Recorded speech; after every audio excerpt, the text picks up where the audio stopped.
This is probably the very best all-rounder for the money that you can buy. It balances properly flagship hardware, incredible if not world-beating software, will get updates going into the next decade, and costs less than the Pixel 9's MSRP.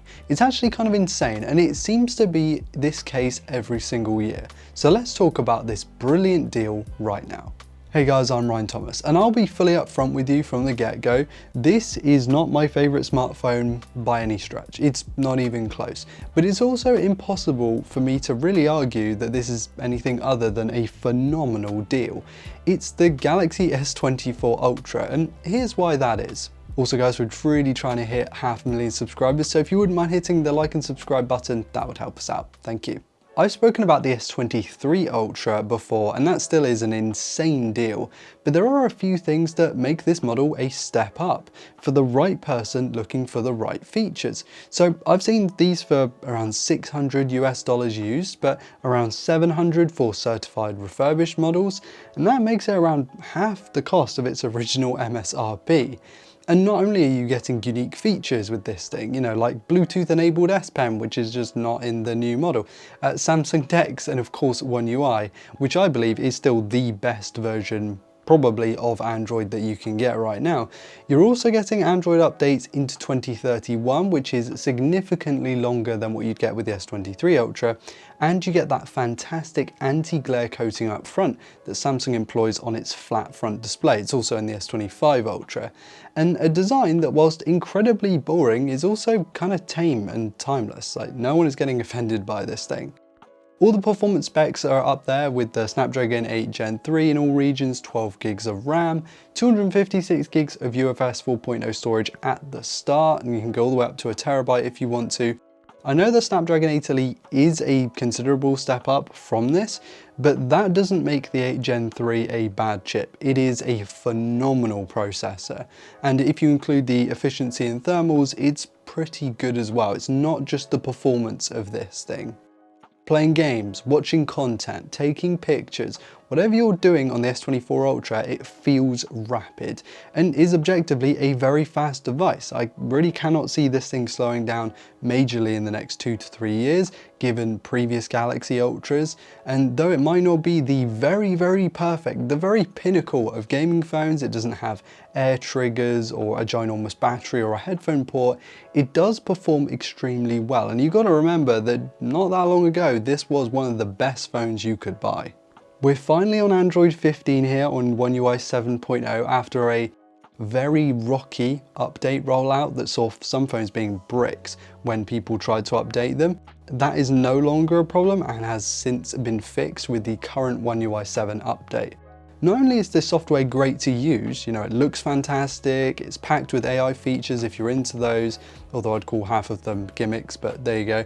And it feels cohesive and well-rounded with a good experience, great animations, feature integration, and so on. You actually also know full well that you're going to run into zero compatibility problems with this thing for like another 5 or 6 years, which, given this phone is, let's average it out, $650 right now, makes it an unbelievable long-term device. Just make sure you get one with good battery health.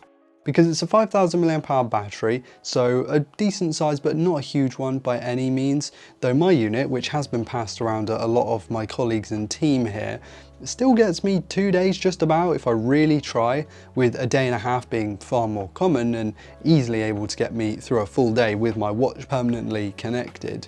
I'm not as hard on my phone as some though, so your mileage is most certainly going to vary, especially depending on how much the battery has been hammered in its life, and therefore how many cycles it's done, if it's been wirelessly charged, and again, the battery health.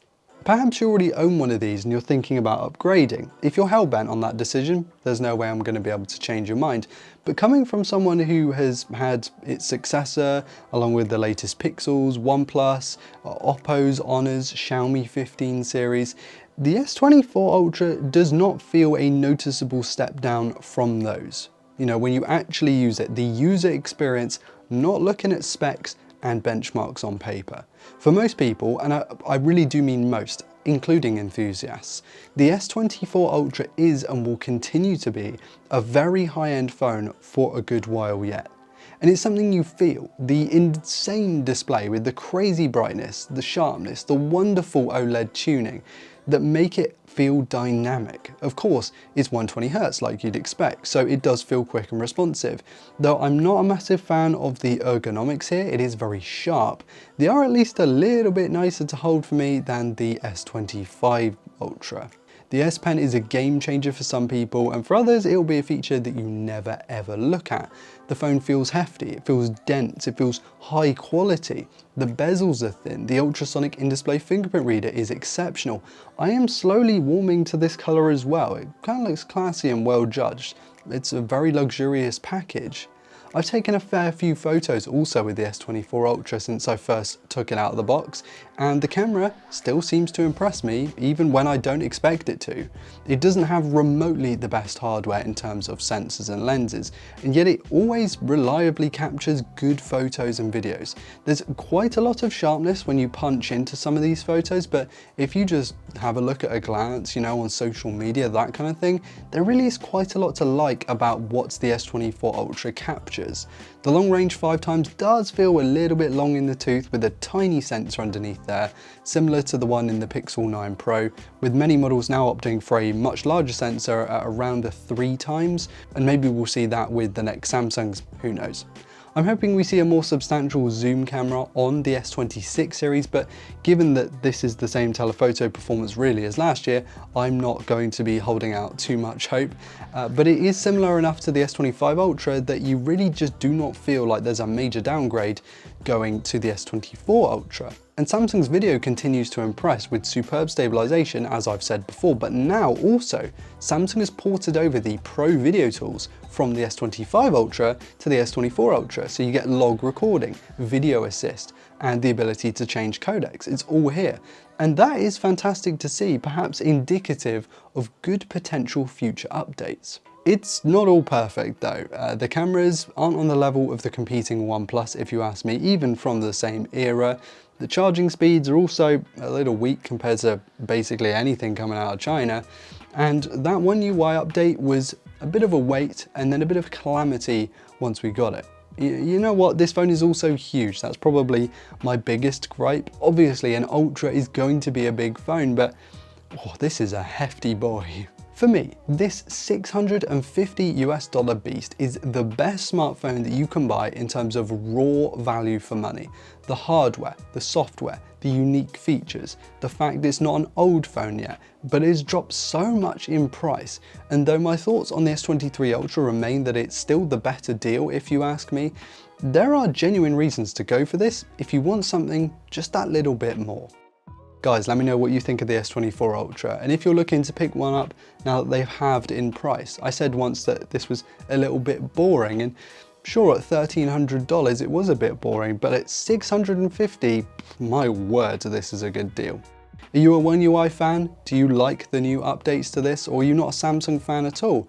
I mean, looking at some of the Ultra class phones coming out of China right now, you know, you could be forgiven for thinking that this was almost a step down on those. But I think if you balance the hardware and the software and the long-term software support and the fact that the chip is fast enough to keep up with that, nothing really comes close to the Samsung Ultras on the used market. And while you're down there in the comments, be sure to hit like if you enjoyed today's content and subscribe to never miss another upload on this channel. Thank you all so much for watching. I've been Ryan Thomas, and I will catch you later. Cheers.